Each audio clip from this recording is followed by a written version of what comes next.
Ang impeachment complaint laban kay Vice Presidente Duterte ay isinampa ng mga miyembro ng oposisyon at ilang mga mambabatas mula sa iba't ibang bahagi ng bansa. Ang impeachment ay inaprubahan sa Kamara ng mga Kinatawan noong Pebrero 5, 2025 at naipasa ang 215 na boto pabor dito, na higit sa kinakailangang 102 boto. Susunod na hakbang, impeachment trial sa Senado.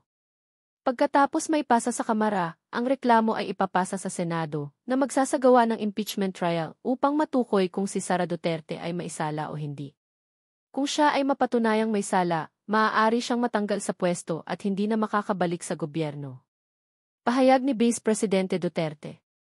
Ayon kay Vice Presidente Sara Duterte, ang impeachment ay isang key political vendetta o paghihiganti sa kanya dahil sa kanyang lakas sa politika. Itinanggi niyang may mga kasalanang ipinaparatang sa kanya at sinabing walang sapat na ebidensya na magpapatunay ng kanyang pagkakasala. Pahayag ng mga kamag-anak ni Vice Presidente Duterte. Si Congressman Paolo Duterte, ang kapatid ni Vice Presidente, ay nagbigay ng pahayag laban sa impeachment na nagsasabing ito ay partisan at may layuning pabagsakin ang kanilang pamilya sa politika.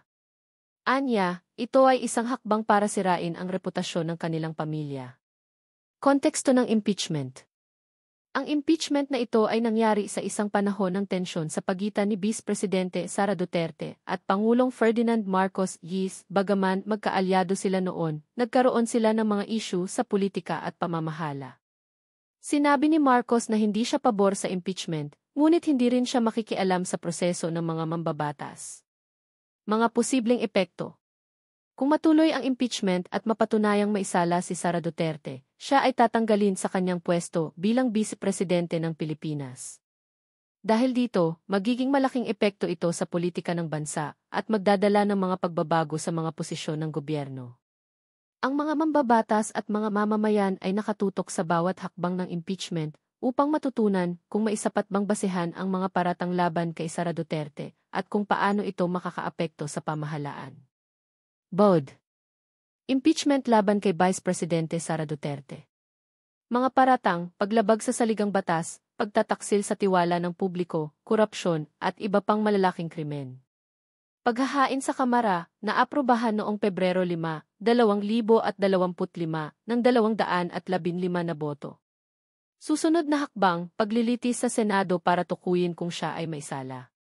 Posibleng parusa, pagkatanggal mula sa pwesto bilang Vice Presidente at hindi makabalik sa gobyerno. Ang buong proseso ng impeachment ay magtatagal, at ang Senado ang magpapasya kung matutuloy ang pagtanggal kay Vice Presidente Sara Duterte sa kanyang posisyon.